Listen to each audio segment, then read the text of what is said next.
Just to start off, I'll say, welcome to the MAC.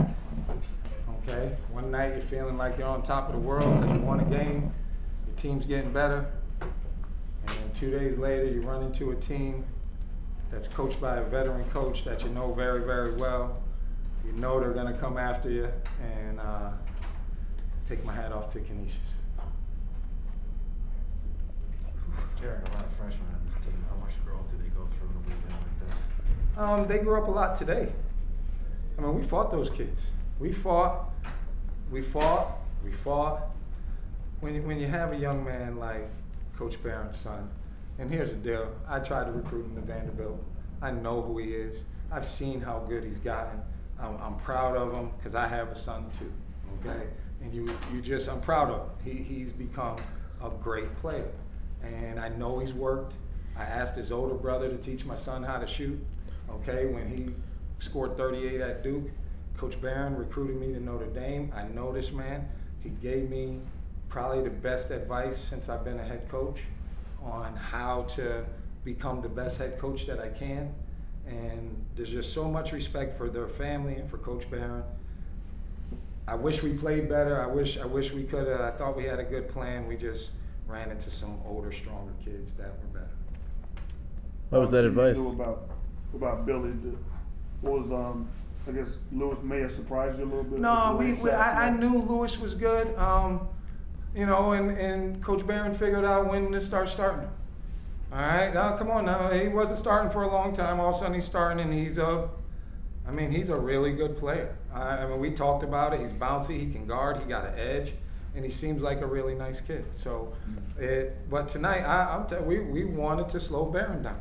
And the other guys really played. Chris Perez, I recruited him to Vanderbilt too. Okay. Now, so I know these guys. Phil Valente, he played for Mickey Walker, who's my coach. All right. I know their whole deal. And they were a buzzsaw today.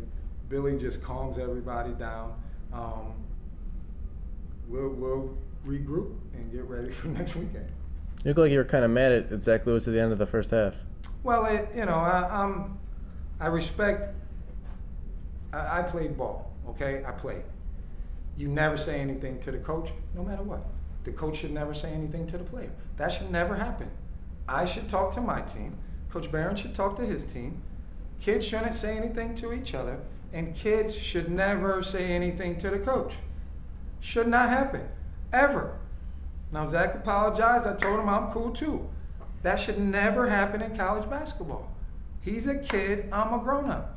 There's nothing for us to talk about. I mean, he plays for another coach. I can't tell him what to do. He's Coach Barron's kid. And if I did try to tell him what to do, Coach Barron should get on me, because that's his kid. So I'm an old school guy. I'm 45. I know I might think I'm young. People think that I'm 45. I played my whole life. I've never said something to an opposing coach. Okay? So today that happened. I've heard he's a super nice kid. That's why I told him, I said, hey, my man, you ain't got to do that. And he said, Coach, my bad. I didn't know it was you. All right? Because I said, he got to make it. And he made it. And he was like, made it. You know what I mean? And he wasn't. It just happens in the game, but I think we should all be able to not say stuff to each other. True believer in that. Like if I would have said something to him, Coach Barron would have been all in my sideline. Y'all know Coach Barron. Okay? Coach, your zone can really be a nightmare for opponents when it's working tonight. Maybe it was just Canisius' hot shooting, but the zone seemed to almost backfire at times because they got a lot of open looks. Yeah, the zone was so Billy, you watch them play. Billy dominates the ball if you play man-to-man, and then he makes every right decision for every kid. Today, we played him zone. I watch tapes, I watch what he did in Notre Dame, I watch what he does to everybody. You're not beating him if he gets to make all the decisions. Today, their other kids hit. Are those other kids gonna always hit? They haven't shown that yet, so somebody else is gonna do it too. And one night, if you can get Billy just an okay game, Lewis goes for 25 today. What's his average? Okay. It was the right plan. Lewis is a shooter. It's on our board. He made his 50% coming into the game. All right. Most of his shots, he shot like 86 shots. 50 of them are threes. 60 of them almost. All right. I know what the deal is. He ain't made that many in a game in college. Today he made them. That's how you got to play when you got Billy Barron on the other team. He gets his average. This game is interesting with Billy getting what he got. And Billy shook away from us a couple of times in man, okay? The man is where he was shaking away from us getting them, and then my young kid made the wrong decision a couple of times and shifted the zone the wrong way. That's going to happen. We're not zone team, all right? I'm a man-to-man guy. I played zone for the first time this weekend. All right, we did a little bit against Quinnipiac because they were beating us by 40 or something. So I went zone to try to calm them down. And then I went zone this weekend, and we'll be back man-to-man. That's who we are. That's what we're going to do. But you got to try to give your team the best chance. And Billy just was, I mean, Canisius just good, man. There's a lot of ways you could try it. Canisius is good. First half, I thought we did a really good job. And then Billy gets 6 at the end. Okay, it's 2 minutes to go, he gets 6 and 2, puts them at 14. That gives them the cushion at halftime to breathe, and then all of a sudden, second half, they're the veterans.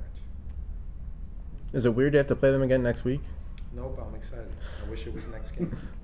I just do. You beat me, I'm coming.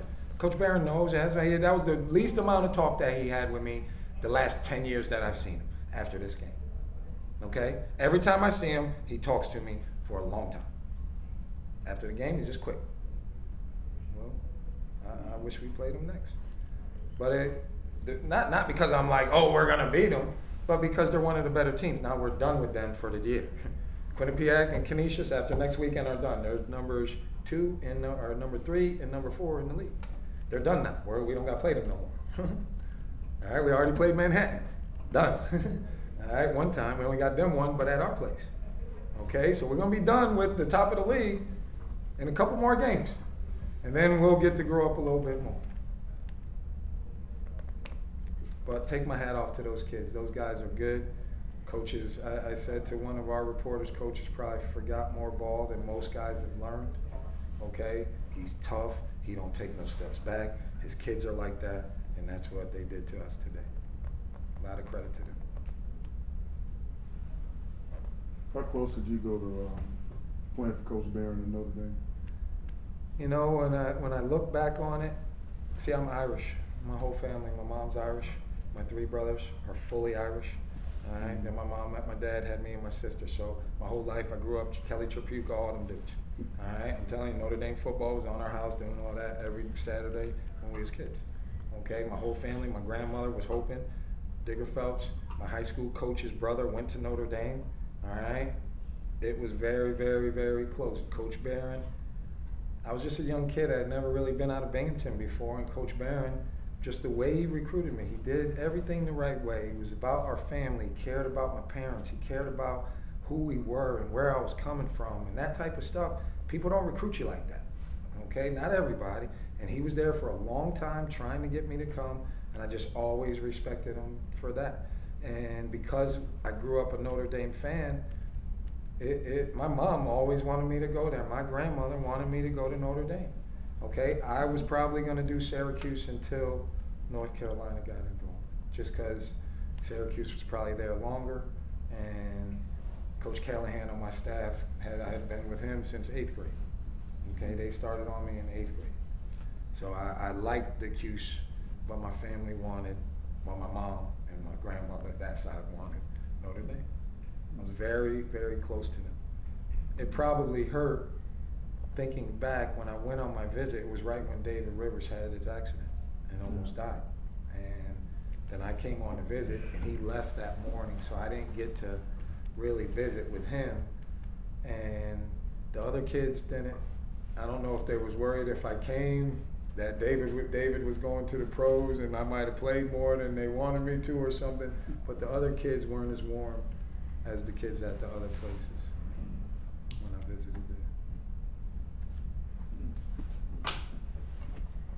Thanks, Coach. All right, guys. Thank you.